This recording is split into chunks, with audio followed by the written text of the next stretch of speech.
மிதுன ராசி அன்பர்களே, இன்றைய தினம் உங்களுக்கு எப்படி இருக்க போகுதுன்னு பார்க்கலாம் வாங்க. உங்கள் ராசிநாதன் புதன் 12ஆம் வீட்டில் சூரியனுடன் இணைந்து அஸ்தமனமாது இருந்தாலும் குருவும் சுக்கிரனும் உங்க ராசியிலேயே அமர்ந்திருக்கிறது ரொம்பவே விசேஷம். இது உங்க ஆளுமையையும் ஈர்ப்பு சக்தியையும் மேம்படுத்தும்.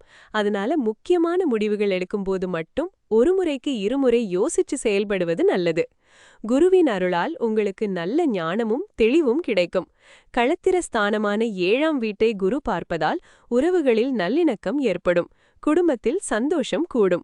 10ஆம் வீட்டில் சனி பகவான் அமர்ந்திருப்பதால் உங்க தொழில் மற்றும் பணியில் சிறப்பான முன்னேற்றம் இருக்கும். உங்க கடின உழைப்புக்கு நிச்சயமா அங்கீகாரம் கிடைக்கும். லாபஸ்தானமான 11ஆம் வீட்டில் செவ்வாய் இருப்பதால் எதிர்பார்த்த ஆதாயங்கள் கைகூடும். சகோதரர்கள் மற்றும் நண்பர்கள் மூலமா நல்ல உதவிகள் கிடைக்கும்.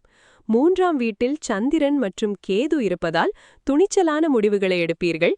சில பயணங்கள் மேற்கொள்ள வேண்டி வரலாம். பூர்வீக சொத்து சம்பந்தமான விஷயங்களில் கொஞ்சம் கவனம் செலுத்துங்க. இன்று சனிக்கிழமை என்பதால் சனி பகவானின் அருளால் உங்கள் முயற்சிகளில் நிச்சயம் வெற்றி கிடைக்கும். காலை 8:53 AM முதல் 10:29 AM வரை ராகுகாலம் என்பதால் இந்த நேரத்துல புது முயற்சிகளை தவிர்ப்பது நல்லது. அனாவசிய செலவுகளை குறைச்சுக்கோங்க. தந்தையுடனோ அல்லது குருவுடனோ வாக்குவாதங்களை தவிர்க்கவும். இன்றைய தினத்துக்கு உண்டான பரிகாரமாக ஓம் நமோ பகவதே வாசுதேவாய நமக என்ற மந்திரத்தை சொல்லலாம். இல்லையென்றால் புதன் காயத்ரி மந்திரத்தை உச்சரிக்கலாம். திருவெண்காடு ஸ்வேதாரண்யேஸ்வரர் கோவிலுக்கு சென்று வரலாம் அல்லது பெருமாள் கோவிலுக்கு சென்று வணங்குவது ரொம்ப நல்லது.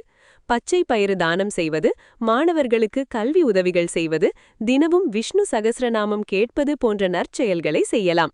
மொத்தமா பார்க்கும்போது மிதுன ராசி அன்பர்களுக்கு இன்றைய தினம் ஒரு சிறப்பான நாளாக அமையும். உங்களுக்கு 5க்கு 5 மதிப்பெண்கள் கிடைக்கிற அருமையான நாள் இது. இந்த நாள் உங்களுக்கு இனிமையாக அமைய என்னுடைய வாழ்த்துக்கள்.